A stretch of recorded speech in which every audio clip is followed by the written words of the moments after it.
Hello mga bakla! Welcome back! At syempre, andito na naman ang pinakamaganda, ang nag-iisang diwata ng New Zealand na si Jingjing! At syempre, may kasama pa rin ako for today's video, ang nag-iisang, hindi na pala siya nag-iisa, pumapangalawang diwata ng New Zealand na si Maha! Hi guys! Welcome back to his channel! So yan mga bakla, pupunta kami ng Asian store kasi nagpapasama siya. May bibilin siya. Tapos punta naman ako ng Shosha kasi naubos na yung juice ko ng aking vape. So yan.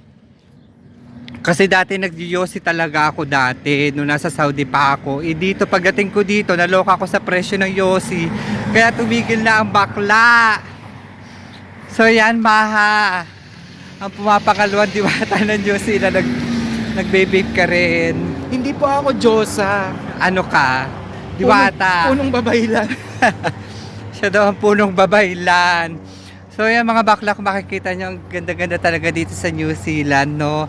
So far, Maha, ano naman yung feeling mo nung nandito ka na sa New Zealand? Ay, day, paradise. Kaya kayo, go na. Di ba? So yan, meron nga pala nag-comment, hindi ko lang matandaan kung ano yung pangalan niya. Sabi niya kung pwede ka daw i-PM kasi andun din siya sa UAE. Kung pwede ka daw i-PM niya kasi may tatanong daw siya. Pwede naman, basta ang itatanong mo kung single ako, push lang. Charing. So yan, pwede ka bang i-PM kasi may mga itatanong daw siya. Pwede naman, hanapin mo lang ako sa Facebook, Nivea Castro. Yeah, dadagsain ka ng mga viewers natin kasi marami sila itatanong sa'yo.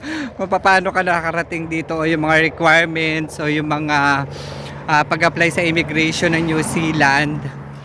Basta magdala lang kayo, 2 condom doon. Charot. So yan mga bakla. Medyo hinahapon ako kasi naglalakad kami. Pasensya na likot-likot namin. As in talagang nakaka-amaze, no? True. So yan mga bakla, yan naman si True.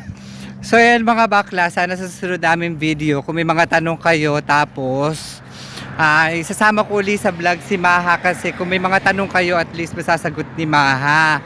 Lalo na doon sa mga taga UAE na may plano na mag-apply dito sa New Zealand. Magtanong lang kayo. So yan mga bakla, magtanong lang kayo. So yan Maha, may tatanong pala ako sa'yo. Magkano ang rate mo sa McDo Uy, per hour? Hindi siya bawal, huwag kang umarte. Ano, confidential kasi yun, ate. Uy, ano ka ba? Hindi confidential. Yung sa akin nga binulgar ko dito kung magkano yung sahod ko. Basta nagre-range siya ng 20 to 30. O, Ay. bahala na kayo kung ano ang... Anong 20 to 30? Ano? Ibig mo sabihin nag-rate ka ng 20 to 30 New Zealand dollar. Yes. Per hour. Bahala na kayo kung alin yung pipiliin yung number doon. Kasi ako talagang sahod reveal talaga ako dito. As in talaga sinabi ko talaga kung magkano yung sahod ko. Malaki na yung sahod mo, for sure. Hindi pa $50 ganun. per hour. Sana all $50 per hour. So after nito, Maha, tanong ko din, no? After ng kontrata mo sa McDonald's, may plano ka pa ba na mag-apply sa iba or mag-stay ka dito? Kasi tayo mga AEWV na holder visa, after 2 years, kailangan na natin magweya or umuwi ng Pilipinas. Ay, talaga ba? Yes. So anong plano mo? Mag-a-apply ka pa ba sa iba or... Depende kung i-extend ako ng McDo. Hindi na nga yung ganun kasi hindi Wala tayo na. hindi tayo minimum wage. So ang maganda gawin diyan Maha, kagaya nung gagawin namin bago matapos yung visa namin dito sa New Zealand, doon sa employer namin, mga siguro 5 months or 6 months before mag-a-apply na kami sa iba. Para at least continuous yun kasi may bago lumabas na si immigration na after 5 years, so halimbawa, kontrata mo is 2 years, tapos nag-apply ka sa iba, tapos ibinigay sa yung immigration is 3 years, so 5 years total. After noon, pwede uuwi ka muna ng Pilipinas ng 1 year. Kailangan mo lumabas dito sa New Zealand. And then after 1 year, pwede ka ulit bumalik dito. Ah, okay. Ganon. So baka ganun na lang di gawin ko. Yesterday, so maghahanap ka dito ng mga employer nag-sponsor ulit. True. So yan, may idea na si Maha, mga bakla. So doon sa mga AEWB na visa holder, so yun po ang gawin nyo, di ba? So malapit na kami sa Asian store, mga bakla.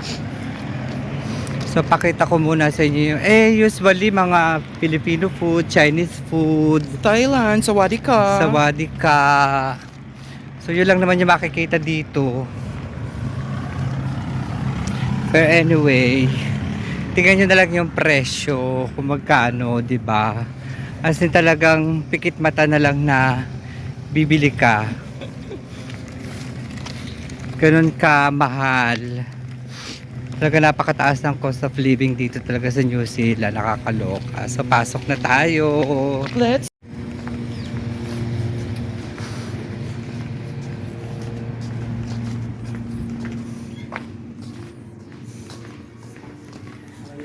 Hello. Hello. Ano ko kunin?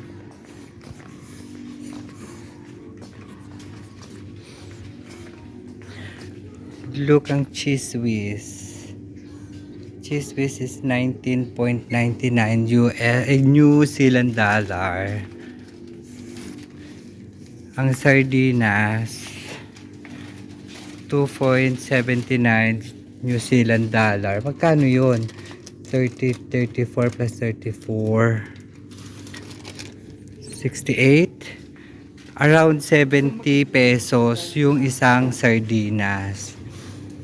Di ba nakakaloka? Tapos Mamacita, Anato at Suete. And then dito kasi bihira kasi wala talaga siyang okra, pero frozen meron. Ito siya. At nakakaloka talaga ang presyo nito. Kaya hindi ako bumibili. As in. So, ganito yung style dito ng Asian store. So, usually mga ano dito kasi, mga Chinese food, Japanese food, Thai food.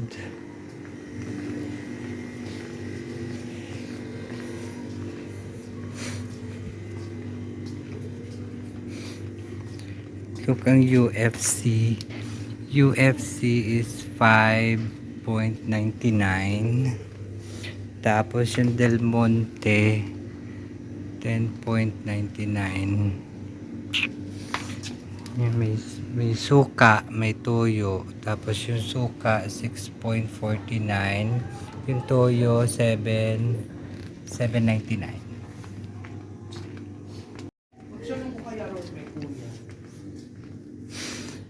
So, syempre, meron ding Nescafe Creamy Latte.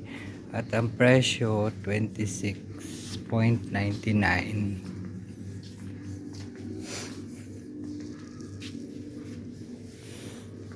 Tapos ito, special palabok. 4.99. Tapos itong Canton Noodles. Ayan, UFC. Ang presyo niya is 11.78. O diba, daming product ni UFC. Chinese.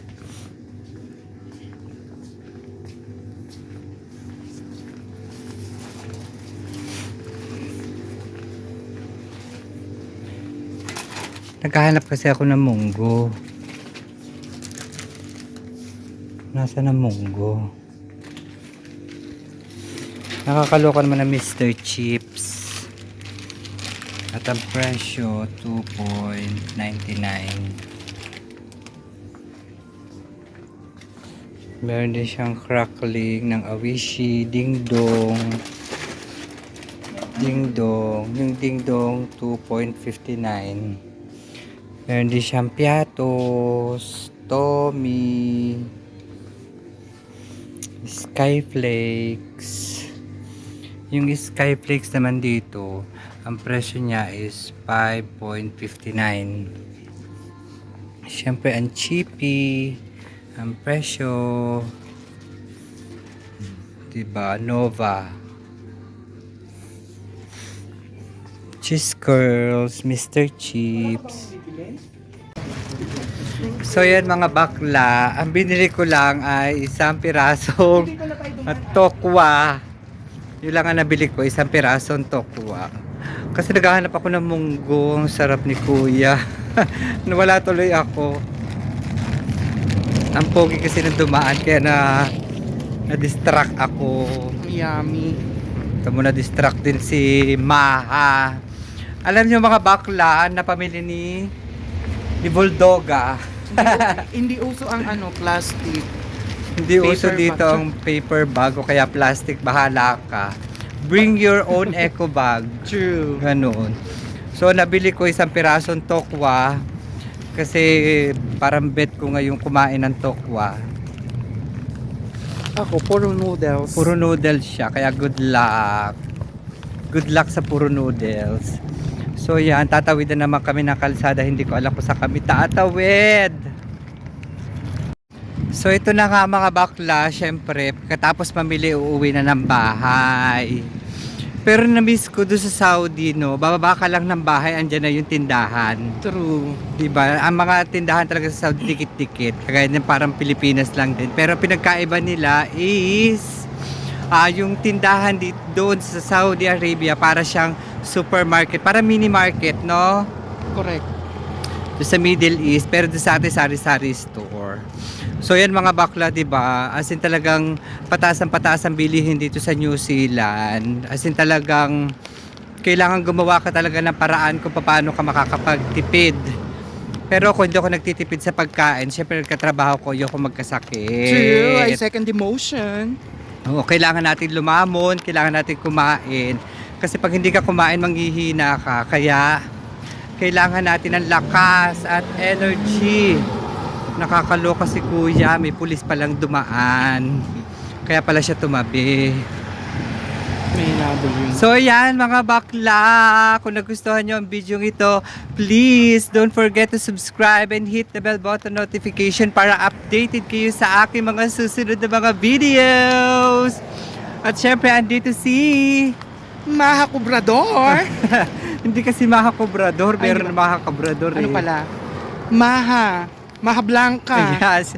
At syempre, ito, nag-iisang diwata ng New Zealand na si Jingjing. Thank you for watching. MYMP, make your mama proud. And I love you all. Bye!